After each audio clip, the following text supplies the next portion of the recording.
Good evening and welcome to the Board's July meeting.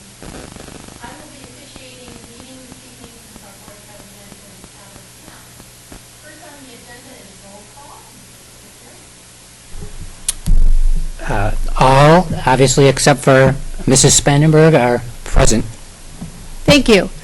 Next, we have the Pledge of Allegiance. Would you please stand?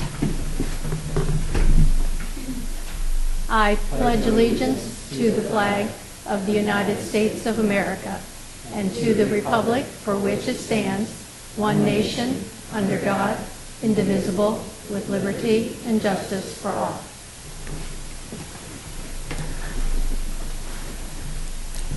Seeing we have nobody listed for public participation, we will move on to consent. Do I have a motion to approve the consent items?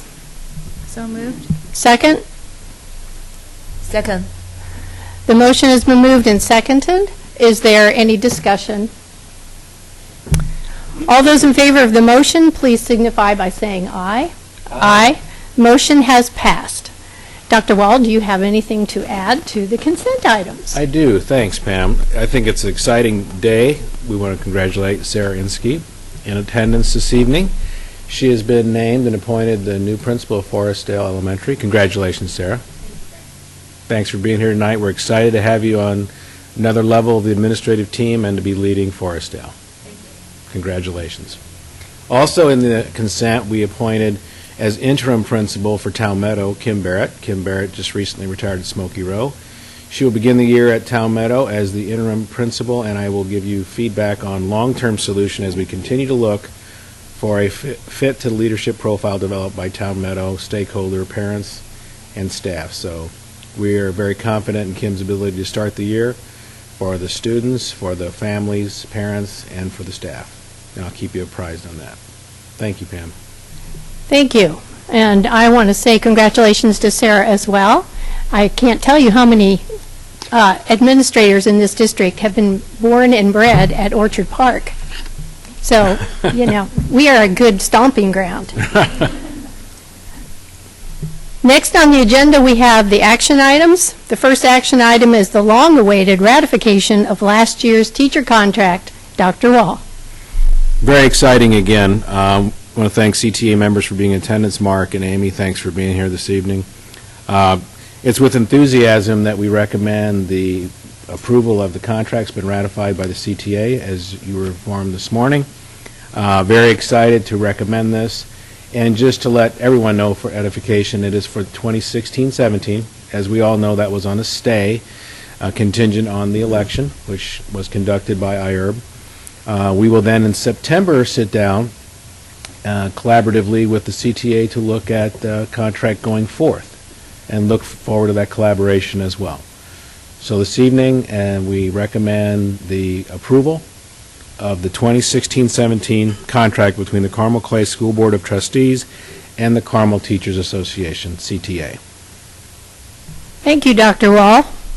Do I have a motion to approve the ratification of the 2016-17 contract between the Carmel Clay School Board and the Carmel Teachers Association? So moved. Second? Second. Any discussion? Mike? I am going to abstain from this vote just because my spouse is a teacher and will be subject to the contract, but I just want to make the comment I appreciate all the hard work on behalf of the district and on behalf of CTA for getting us to where we're at today. Anyone else? I'd like to say that as well. Thank you, CTA, for sitting at the table and doing such a great job of getting this contract for the teachers. All those in favor of the motion, please signify by saying aye. Aye. Aye. Whoops, forgot me. Motion approved. Thank you very much. The second item under action is material rental and fee changes for the 2017-18 school year. Dr. Douglas. Yes, thank you. This evening, I bring to you the changes in material fees and rental fees for the 2017-2018 school year. And I brought this to you last month as a discussion item, and I bring it to you recommending that you approve this as an action item. Thank you, Dr. Dudley. And I remember last time when we talked about this, this was not an increase in fees, this is a decrease in fees. Correct. There's pluses and minuses, but the overall elementary, they're decreasing. Thank you. May I have a motion to approve the material rental and fee changes that have been proposed for the 2017-18 year? So move. Second. Any discussion? Oh, seeing no discussion, all those in favor of the motion, please signify by saying aye. Aye. Aye. Motion carries. Thank you, Dr. Dudley. Next on the agenda are reports. The first report is from the Carmel Public Library. We have a presentation by the new director, Mr. Swaney. And would you please approach the podium over there and give us your PowerPoint, please?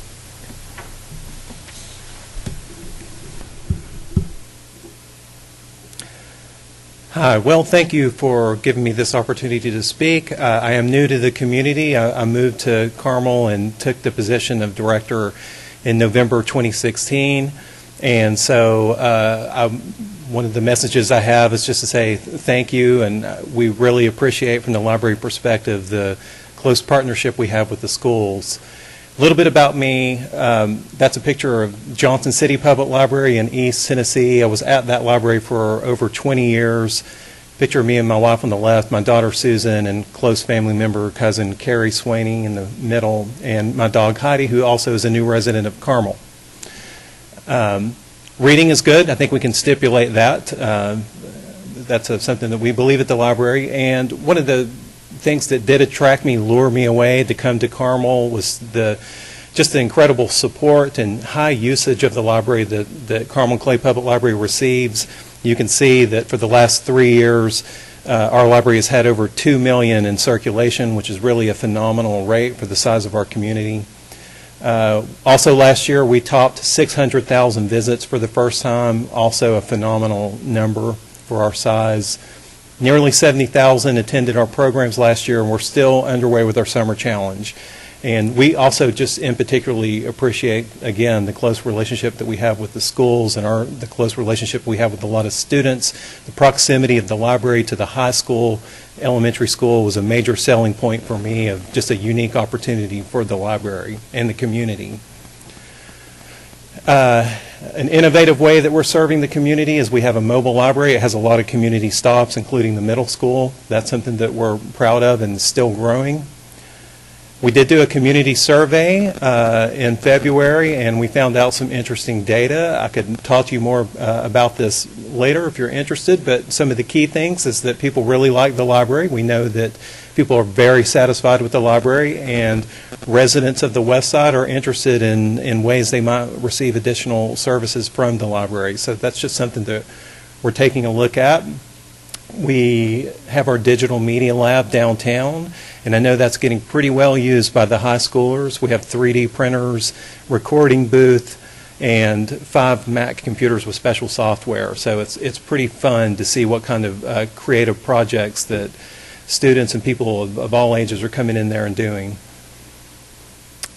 We are working on our new strategic plan, and those are just the major goals associated with that plan. And from those goals emerged a space study. We're underway on that now. So we've identified some issues with space. It's a 1999 facility, and what we're trying to do is reapproach our space, do a little future forecasting of how library services are changing and what the community is going to need, and reapproach our space that way. And one of the genesis of this project was an acknowledgement that we want to make it an even better, more comfortable space for our large teen population that visits the library.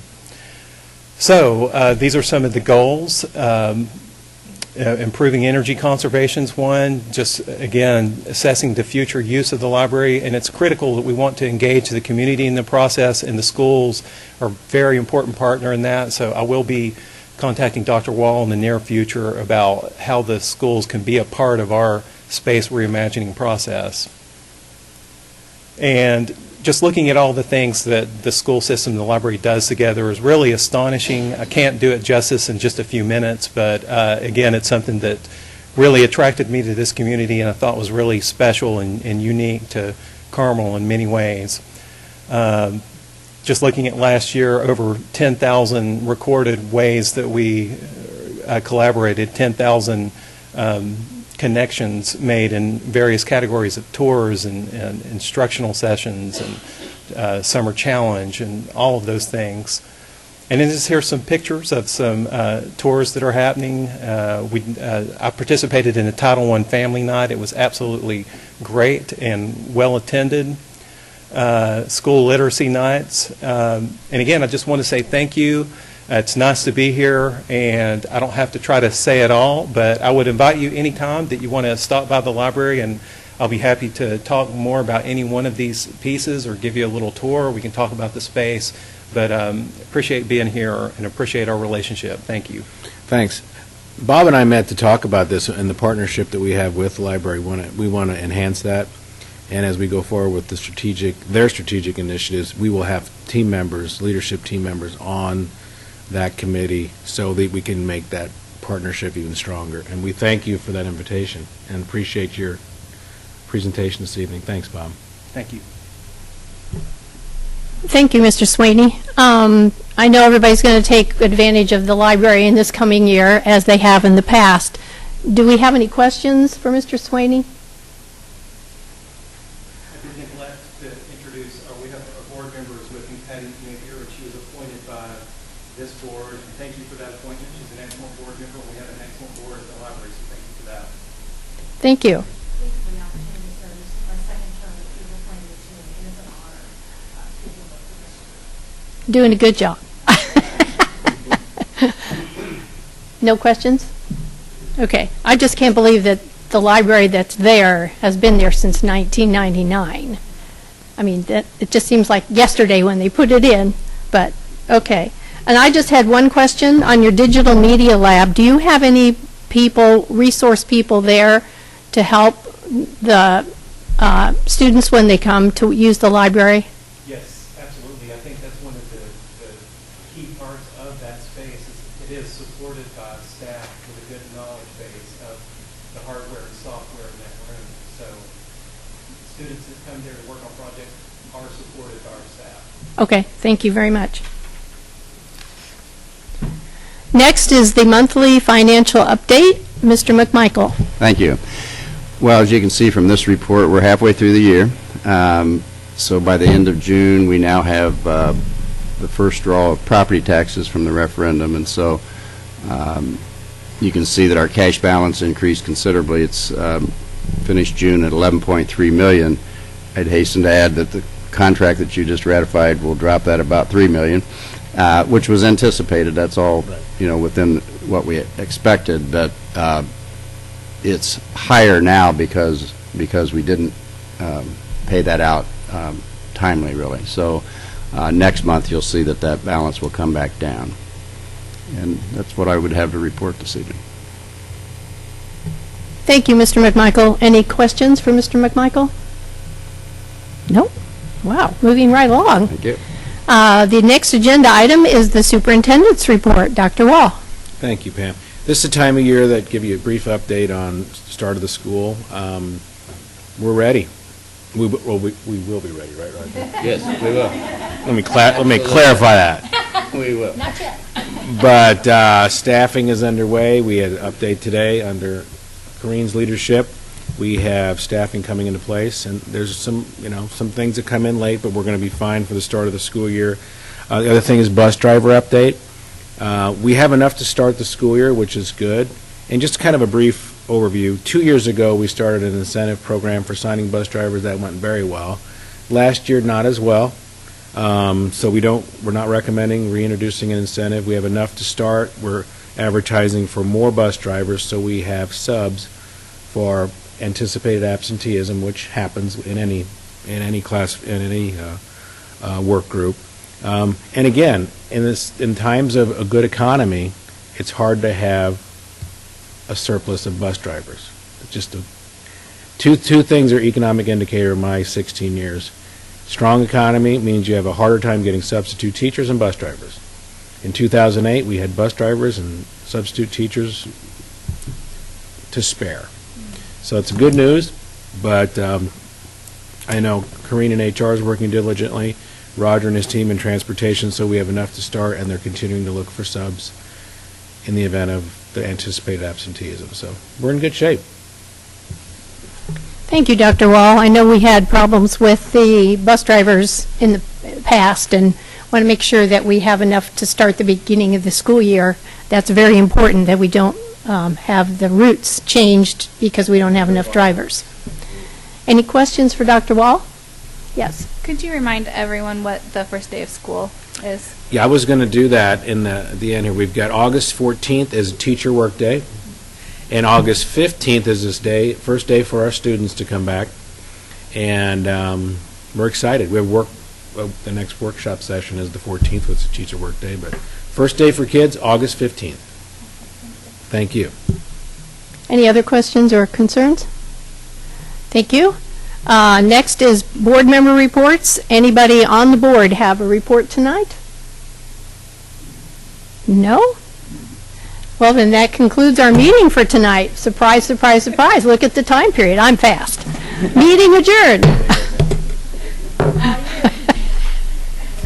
Wait till Lorraine gets back. She's going to lose her job, right?